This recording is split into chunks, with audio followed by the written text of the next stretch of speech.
Boa noite. Boa noite.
Vou dar aquela aguardada um pouco, Luiz, para o pessoal chegar.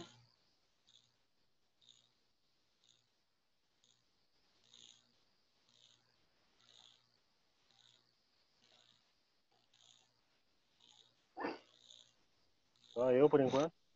É, só tu por enquanto.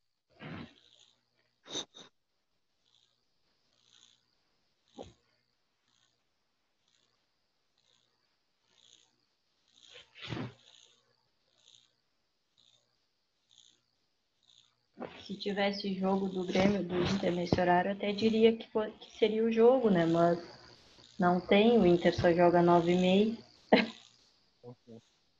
Deve estar chegando já. É.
Boa noite, boa noite. Boa noite.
Olá, boa noite. Boa noite.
Pessoal, então eu vou começando. A gente ainda não tem muita gente, mas vamos começar.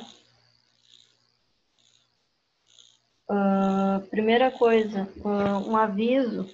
Alguns falaram comigo ontem, no final da aula, e aí eu acabei optando por deixar que vocês fiquem mandando as questões conforme a gente vai fazendo nas aulas. Que daí eu já vou corrigindo, consigo dar o retorno para vocês.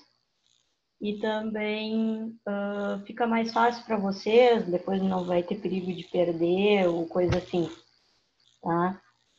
Então, quem quiser mandar tudo junto no final, fica à vontade, mas quem quiser já ir mandando, eu vou dando retorno aos poucos sobre as questões, tá? Acho que assim fica bom para todo mundo. Quem quiser manda agora, quem quiser manda depois, sem problemas, certo?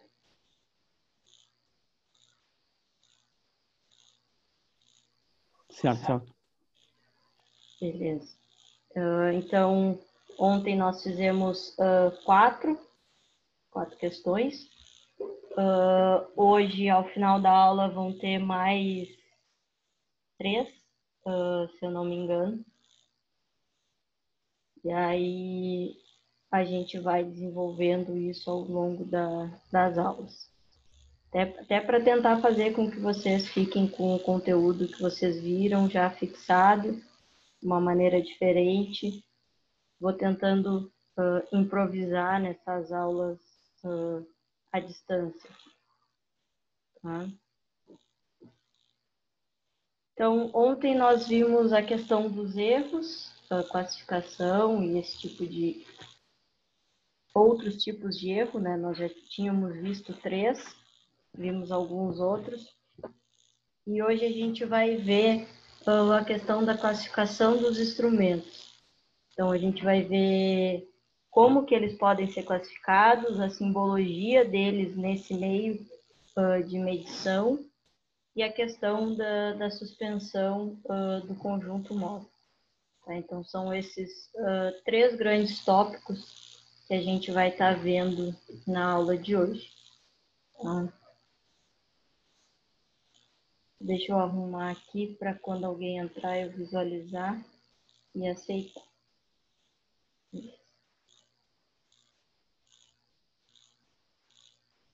Então, começando a introduzir o assunto, quando a gente fala dos aparelhos de medidas elétricas, a gente diz que eles são instrumentos, então, que fornecem uma avaliação de uma grandeza, tá?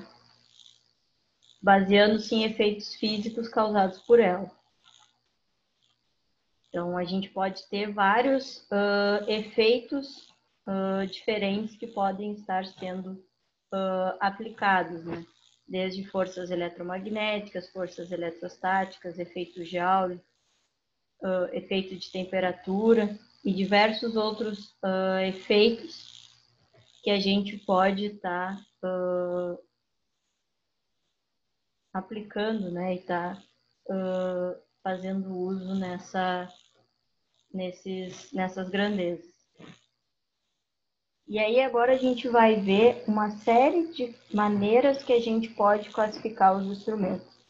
Que é a parte, podemos dizer assim, junto com a simbologia, mais importante da aula de hoje. Tá? Eu não vou entrar no aspecto de cada um desses, eu só vou dizer como que eles são classificados, porque além de vocês vão ver que são várias classificações diferentes, mas também algumas dessas classificações a gente acaba vendo de outras maneiras. Então, a gente vai ver questão de alguns instrumentos eletromagnéticos, alguns instrumentos que se classificam em outros grupos, e aí são os principais. Então, eu não vou citar cada um, só vou falar como que eles são classificados. Então, a primeira classificação é quanto ao princípio de funcionamento. Então, a gente pode, quando a gente fala do princípio de funcionamento, o que está por trás, como que o instrumento ele vai se comportar, né? A gente consegue classificar em 4 subclassificações, né? Instrumentos eletromagnéticos, eletrodinâmicos, eletroquímicos e dinâmicos, tá?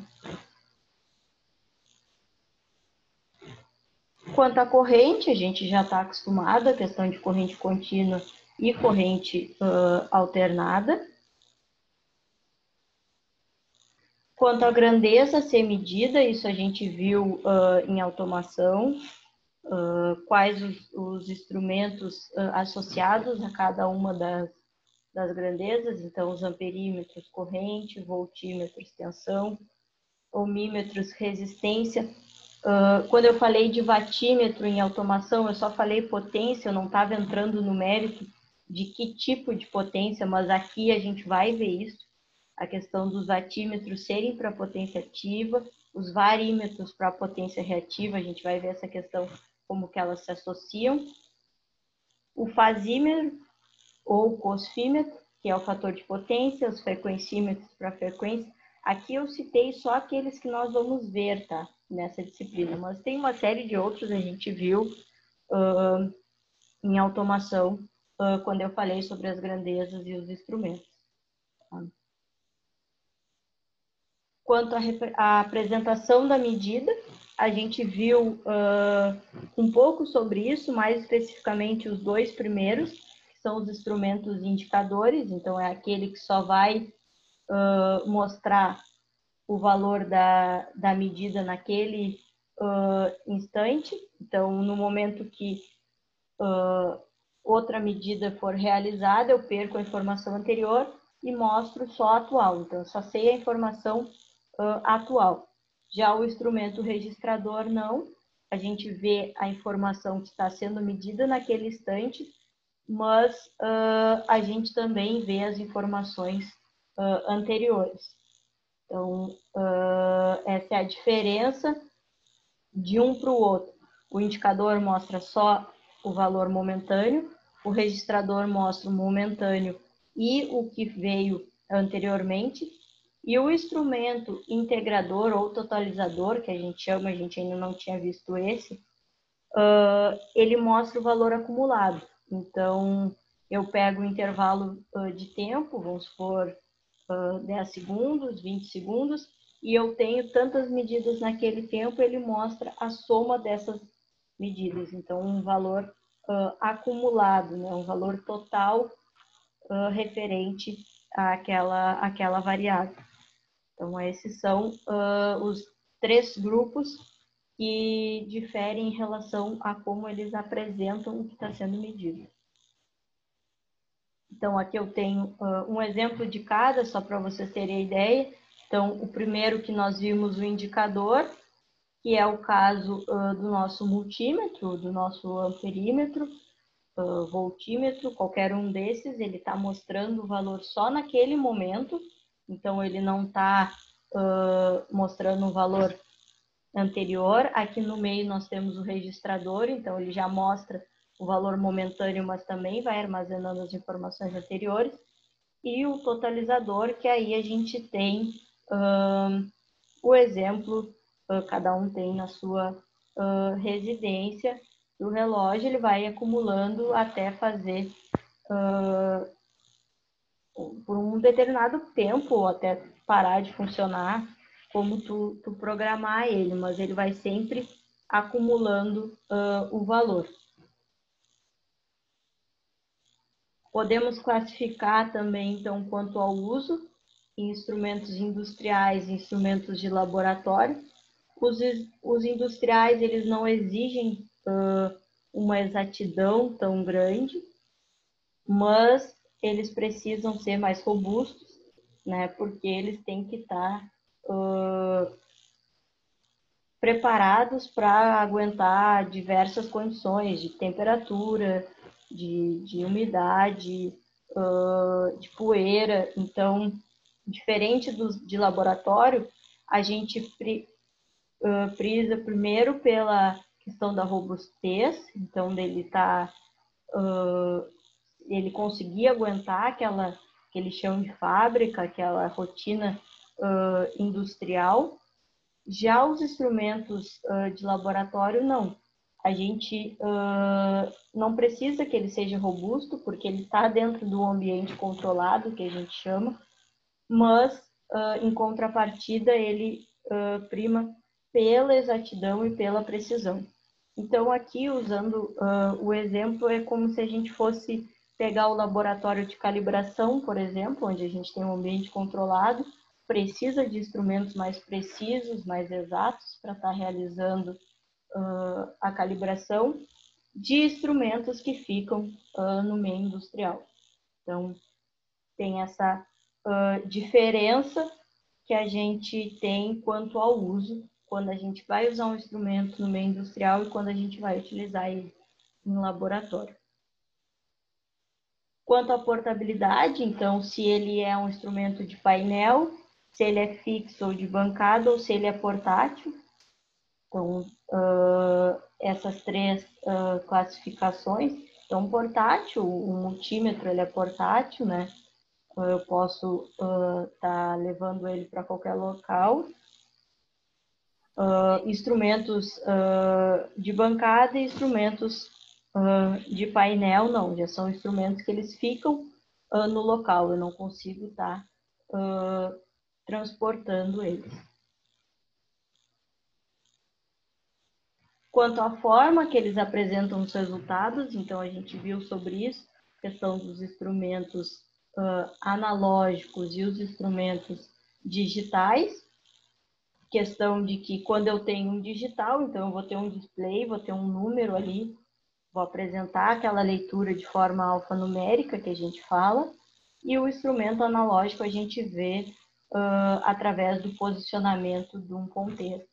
Então, essa é a diferença quanto à forma que a gente apresenta os resultados. Aqui eu trouxe só um quadro comparativo entre os digitais e os analógicos, tá? Então, quando a gente fala dos instrumentos digitais, é a questão a vantagem é a comodidade do operador para leitura, então é muito mais fácil olhar um número ali já vai me dar a resposta direta do que eu interpretar um ponteiro, uma escala.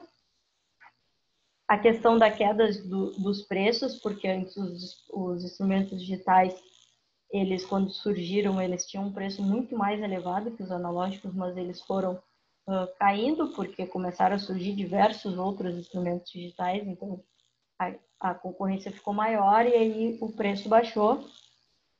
Maior exatidão e redução de erros grosseiros. Lembrando, os erros grosseiros são aqueles associados a erro de leitura, então a questão do operador.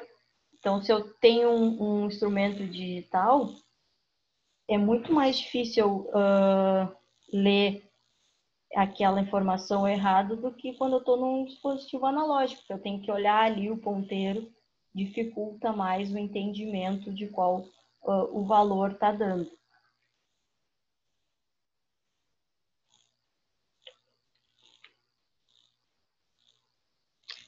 Já os analógicos, eles são mais robustos, então, dependendo da aplicação, eles são mais interessantes, assim como a questão das variações. Então, uma pequena variação, uma variação muito rápida, ela não é visível no instrumento digital, mas ela é visível no instrumento analógico. E pela questão dele ser mais robusto, eles são utilizados ainda em oficinas e painéis de controle industriais pelas condições. Só um pouquinho, ou alguém está entrando com o nome de uma mulher ou tem alguém entrando na sala enganado.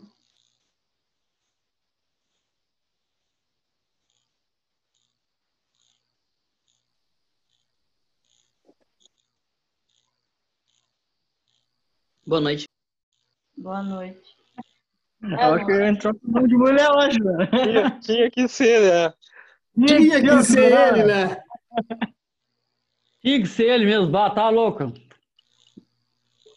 Eu não sabia se tinha entrado enganado ou se estava entrando com um nome por causa de usar o celular, computador de alguém. Eu aceitei, quase não aceitei, mas eu aceitei, Francisco. Porque tá o nome de Juliana Victoria aqui para mim. Tá fazendo efeito aquela necessaire rosa dele. Tô sem celular, professora, foi mal. Não tem problema, não tem. É só porque eu estranhei mesmo, porque não tem nenhuma mulher na turma, mas aí pensei que poderia ter pego um celular emprestado, sem problema. O importante é estar na aula, independente do celular que vai usar. Isso mesmo, professor. Continuando, então, como a questão da robustez nos analógicos ela é maior, né, mais importante, então faz com que eles sejam usados nessas oficinas e nesses painéis, justamente porque eles necessitam de um instrumento mais apropriado para esses casos. O digital, às vezes, ele é muito sensível a determinadas questões, e aí quando a gente está falando numa oficina ou num painel, a gente precisa de um instrumento um pouco mais robusto.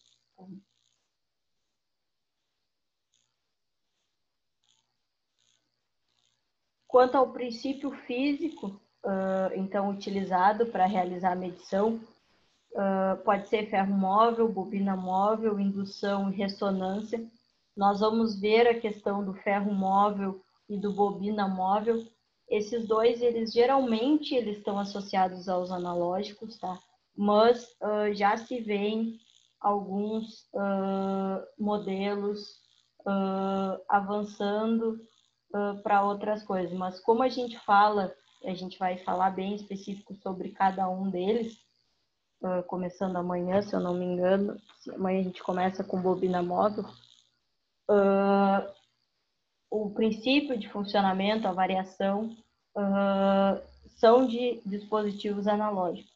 E aí, quando a gente fala já de circuitos eletrônicos, então a gente está falando de dispositivos digitais, né, de instrumentos digitais. Indução e ressonância nós não vamos ver. A gente vai focar em ferro móvel e bobina móvel, que é o que abrange a maioria dos instrumentos. Amperímetros, voltímetro, watímetro, esses estão associados a esses dois tipos. Então, vocês podem ver que a gente tem N maneiras de classificar os instrumentos. Então, o mesmo instrumento ele pode ser classificado de diversas maneiras, tá? Então, se eu não me engano, uma das questões do final da aula está associado à questão de alguma dessas classificações. Tá? E aí, o segundo tópico da aula é a questão da simbologia. A gente viu, vocês poderiam me dizer, mas a gente já não viu questão de simbologia. A gente viu a simbologia para a parte da instrumentação. Tá? Então, o que a gente viu é uma coisa, voltado para a instrumentação, como que a gente identifica os instrumentos nos diagramas PID. Tá? Isso é uma coisa. A outra coisa, tá, é a simbologia que nós vamos ver hoje. Então, a simbologia da questão dos instrumentos de medição mesmo. Tá? Os instrumentos, eles têm gravados nos seus visores algumas informações. Tá? Então, para que a gente consiga realizar corretamente essa medida, sem pôr em risco a vida do operador e também a integridade do equipamento, a gente precisa analisar esses símbolos. Tá? E aí aqui eu vou apresentar alguns já classificados, tá? E depois eu vou mostrar umas tabelas que tem alguns outros tipos, tá?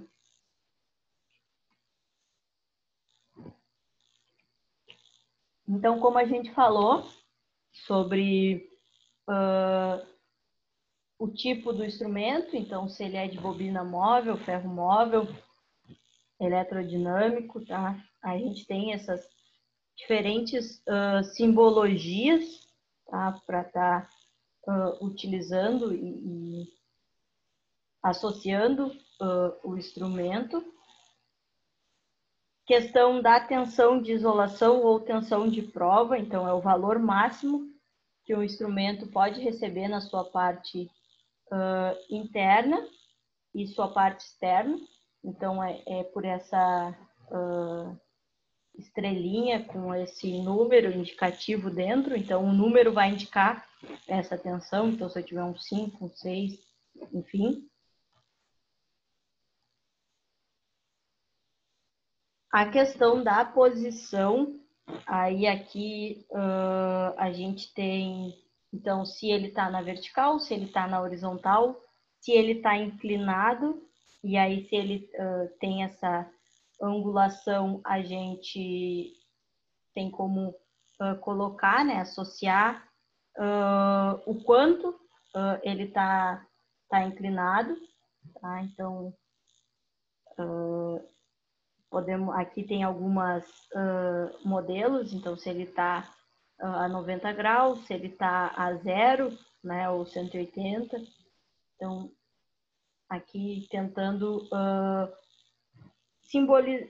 simbolicamente mostrar um painel para vocês conseguirem fazer essa relação aqui de onde estaria o instrumento e qual a nossa angulação.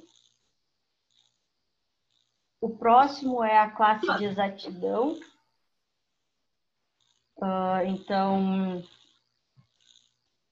está associado ao erro admissível em porcentagem entre o valor indicado pelo instrumento e o valor real, considerando o valor do fundo de escala. Então, vamos supor que a gente tem um amperímetro de classe 0,5, tá? Com amplitude de escala de 0 a 200, seu erro máximo admissível, a gente consegue calcular. A gente viu ontem a questão do erro máximo admissível. Aqui eu estou mostrando só como calculo, então está associado a essa classe de exatidão que a gente vai ter ao maior valor do meu range, então o meu extremo superior da minha escala, dividido por 100. Tá? Mas eu vou mostrar depois como é que identifica essa classe de exatidão. Aqui a gente tem algumas classes, né? Algumas opções de classe, e aí qual o erro associado a ela. Tá? Questão das unidades de medida, então se a gente tiver um A, um V, um ohm, um watt, tudo associado aqui variável, a gente vai estar realizando a medição, então hertz, cosseno φ, que identifica que a gente está medindo o fator de potência. Algumas simbologias mais fáceis de entender, outras mais difíceis, mas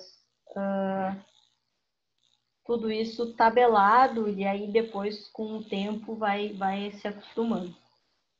O tipo de corrente, que é mais fácil, a gente já está acostumado com a ideia de que corrente contínua é um traço e a corrente alternada tem a ondulação. Quando a gente tem os dois, então significa que a gente pode ter ambas as correntes, tanto contínua quanto alternada. Aqui uma tabela mais geral, assim, tentando trazer alguns outros exemplos, tentando englobar tudo, né? ali antes apresentei com eles mais divididos, né? E aqui uma tabela mais geral, então com o significado de cada simbologia. Também tem a questão nessa tabela de que alguns sofreram atualização, então tem essa diferença, tá? Só para vocês terem um maior material para estar consultando, né? Aqui eu trouxe um exemplo, então, de como seria, então, um instrumento. Ele teria essa tagzinha associado a ele, tá? E aí, cada uma dessas informações tem um significado. Então, a primeira significa que é um instrumento de ferro móvel, tá? A segunda, de corrente tanto contínua quanto alternada. O terceiro, que tem classe de exatidão 1, tá? E que deve ser mostrado na posição, então, horizontal, né? E aqui tem uma tensão de ensaio de 2 kV, tá? Então, cada uma dessas informações, ela faz referência a alguma coisa. Então, como é que eu posso cobrar isso aqui? Tá? Posso cobrar, dar um exemplo que nem esse aqui, pedir para vocês falarem o significado, dar uma imagem de um instrumento e pedir para vocês falarem, tá? Mas vocês vão ter a tabela para estar consultando, certo? E aí, o último grande tópico da aula de hoje, que é a questão da suspensão, então, do conjunto móvel. Como a gente vai falar de bobina móvel, vai falar de ferro móvel, é importante ter essa parte inicial para introduzir o que a gente vai ver nas próximas aulas.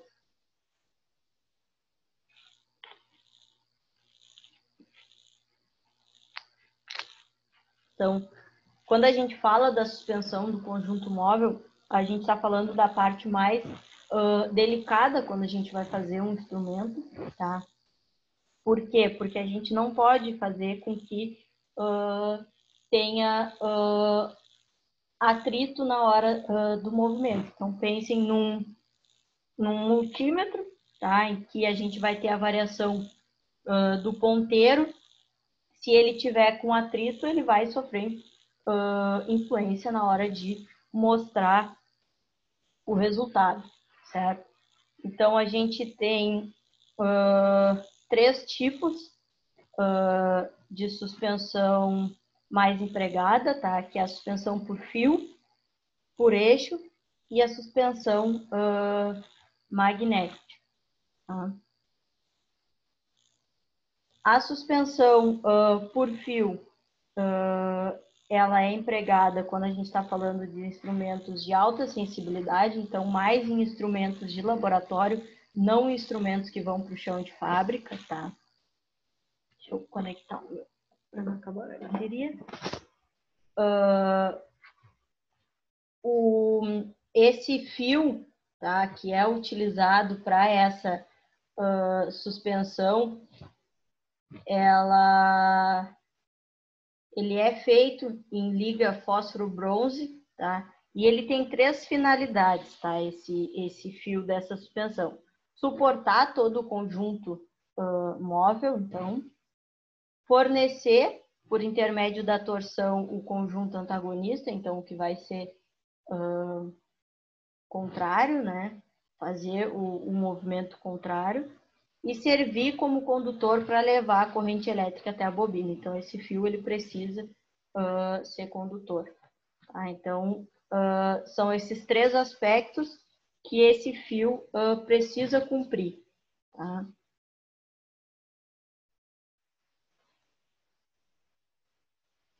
Então, a gente tem que a parte superior do fio, ele é preso na carcaça e a porção inferior dele tem um formato de mola. Então, pensem que a gente tem um conjunto móvel aqui no meio.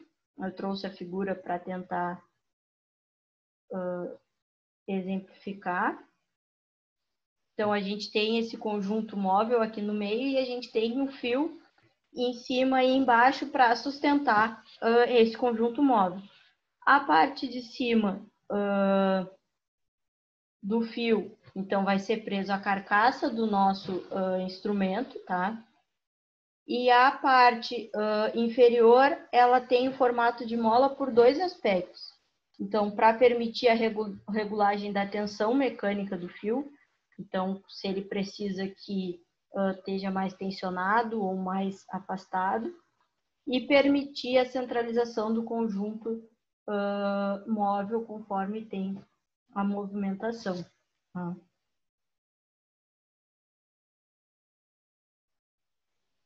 Já a suspensão por eixo, tá, é conhecido como instrumento de pivô. Tá? O eixo ele é feito de aço e nas duas extremidades dele ele tem bicos pontudos, tá? Repousando sobre os eixos de apoios de rubi ou safira sintética. Tá? E a gente pode ter tanto na vertical quanto na horizontal, como a gente pode ver essa figura. Então, a gente tem, podem, pelo celular, talvez fique um pouco ruim de ver, mas quando vocês abrirem o PDF, vocês vão conseguir aproximar a ponta aqui desse eixo, ele tem esse formato pontudo aqui. Tá? E aí aqui a gente tem, então, um apoio que é de rubi ou de safira para estar esses eixos sendo apoiados, tá? Como esse tipo de suspensão pode ser utilizado tanto na horizontal quanto na vertical, quando a gente vai utilizar o instrumento, é importante verificar se ele está sendo utilizado da maneira correta. Tá? Então, porque se a gente for, se esse instrumento ele tiver instalado o conjunto móvel de uma maneira e a gente utilizar de outra, a gente vai tá tendo problema em algumas medições, outras nem tanto, mas a gente vai sofrer influência em todas elas.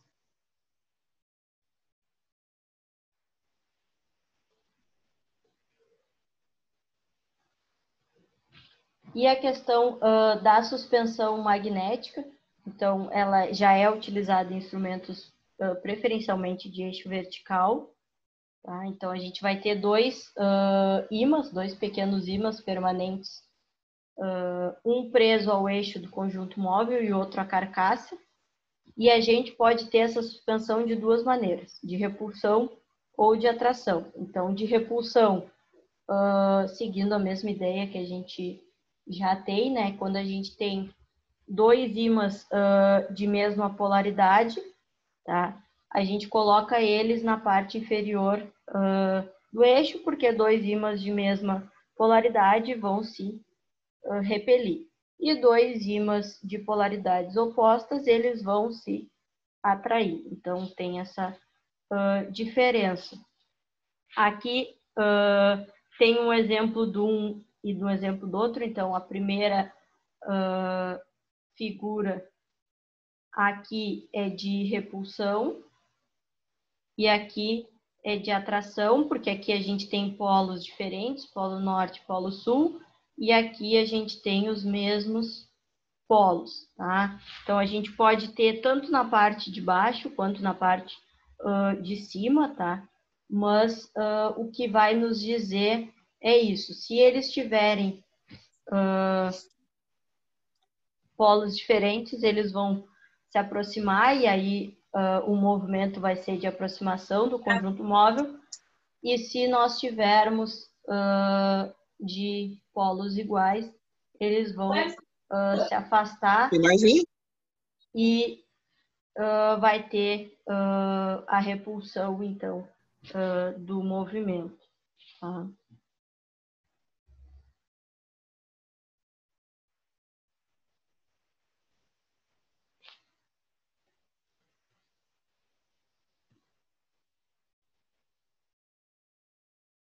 Então, esse tipo de coisa a gente vai...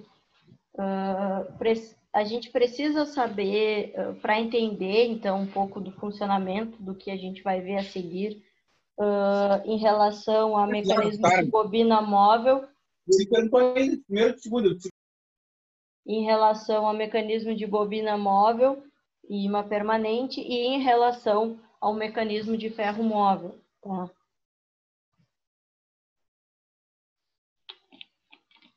Principalmente a parte de bobina móvel, que é a aula de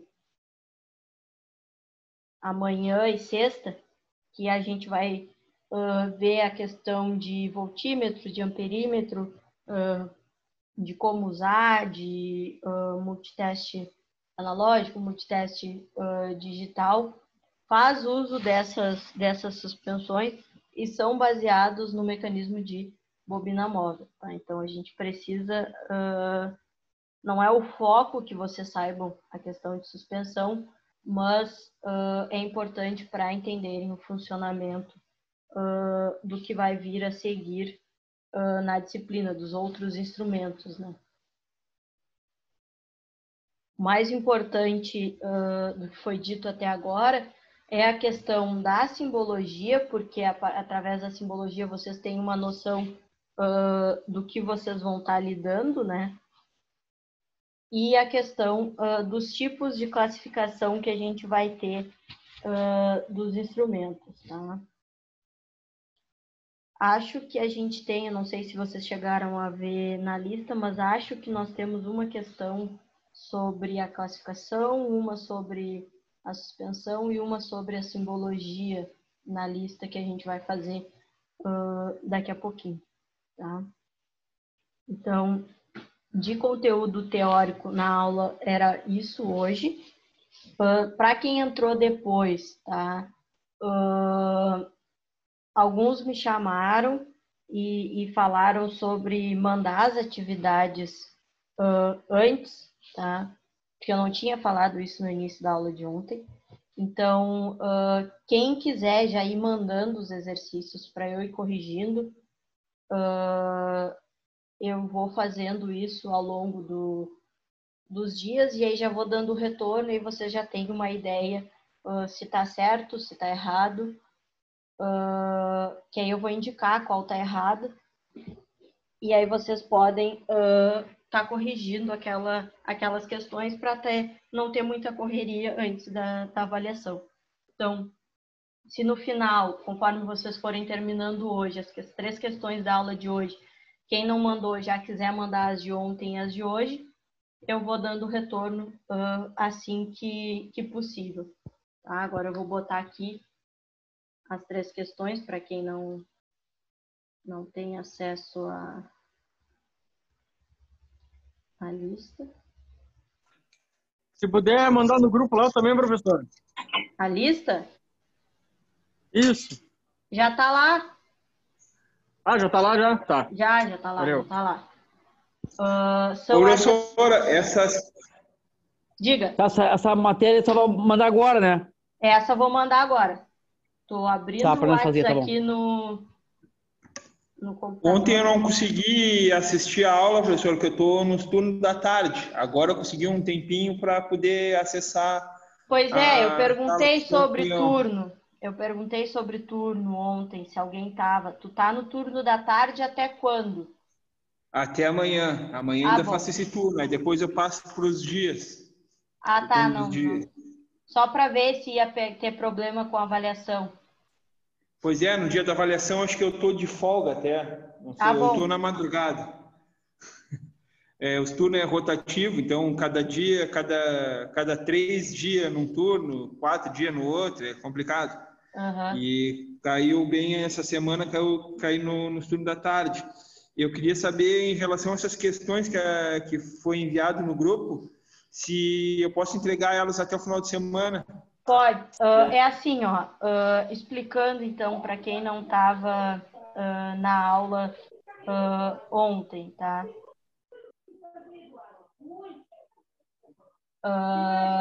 A lista ela vai valer 1 ponto, essa primeira lista. E vocês têm até o dia, só deixa eu conferir, até o dia 9 para me entregar, tá? Que é a véspera da avaliação.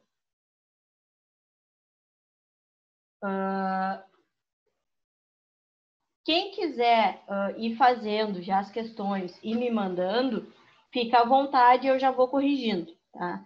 Como é que funcionou na aula de ontem? Eu terminei a aula, tinham 4 questões, o pessoal fez. E a mesma coisa hoje. Encerrou a aula, tem 3 exercícios. Quem quiser já fazer e me mandar os de ontem e os de hoje, fica à vontade. Quem já mandou de ontem, só mandar os de hoje. Se tu não conseguir fazer porque tu tá no serviço agora, Lucas, fica tranquilo. Tu pode me mandar até o dia 9. É que o pessoal pediu para mandar antes, porque como a avaliação é no dia 10, se eu der o retorno para você só no dia 10, de repente não vai ter tempo de vocês estarem corrigindo para ter para consultar na avaliação, entendeu? Então, quanto antes for mandando, mais vocês vão tendo tempo de fazer correção, tá? Mas tu pode mandar a qualquer dia até o dia 9, certo? Tá, beleza. Não tinha Tá? entendido essa data de entrega, até porque ontem não... Sim, não tem problema. O que eu faço e vou fazer em todas as aulas, tá? Eu dou o conteúdo, eu faço a chamada, tá? Vou fazer a chamada agora. E quem quiser sair da aula, porque não vai fazer o exercício agora, já está com a presença.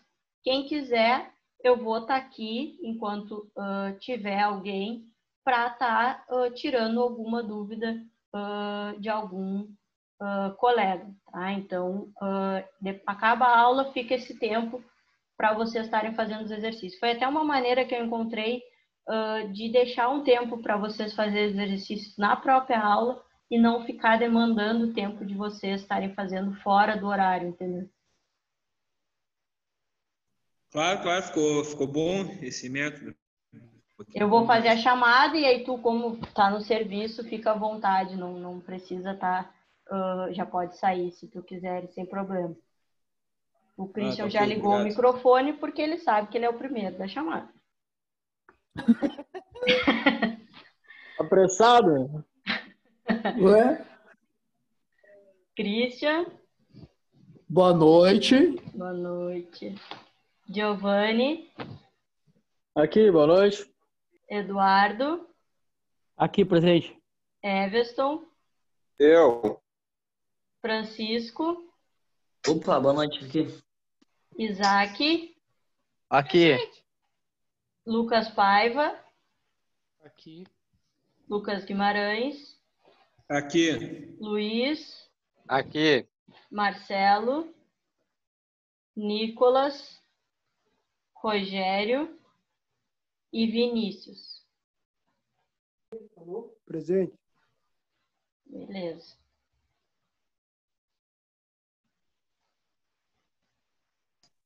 É só esses 3 para hoje, professor? Os 5, 6 e 7? Isso, hoje é 5, 6 e 7. Tá, valeu.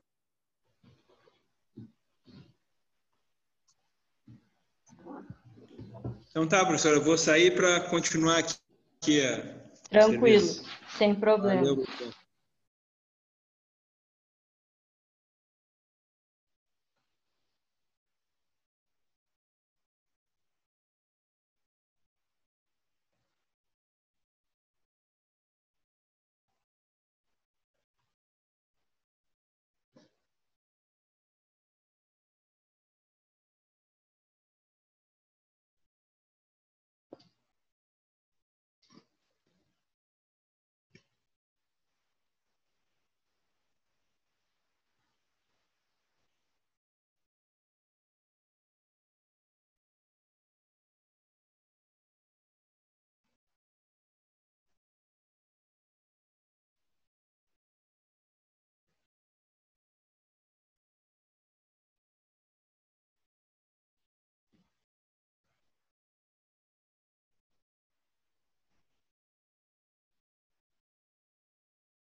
Lucas e Everson, eu já corrigi os exercícios que vocês me mandaram ontem.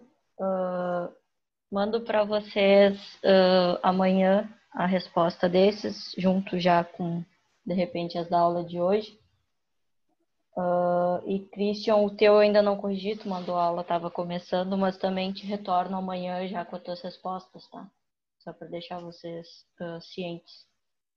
Tá bom, valeu, professor.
Everton.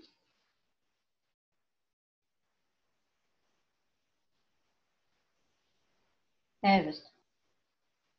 Só tá tu no momento. Tu precisa de alguma ajuda ou posso ir encerrando a gravação da aula?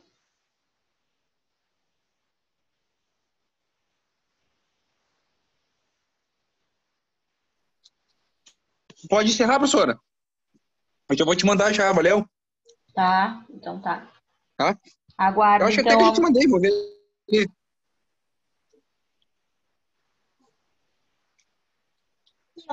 Não mandou ainda. Boa noite, professora. Boa noite. Tá, boa noite. Já vou te mandar já. Beleza.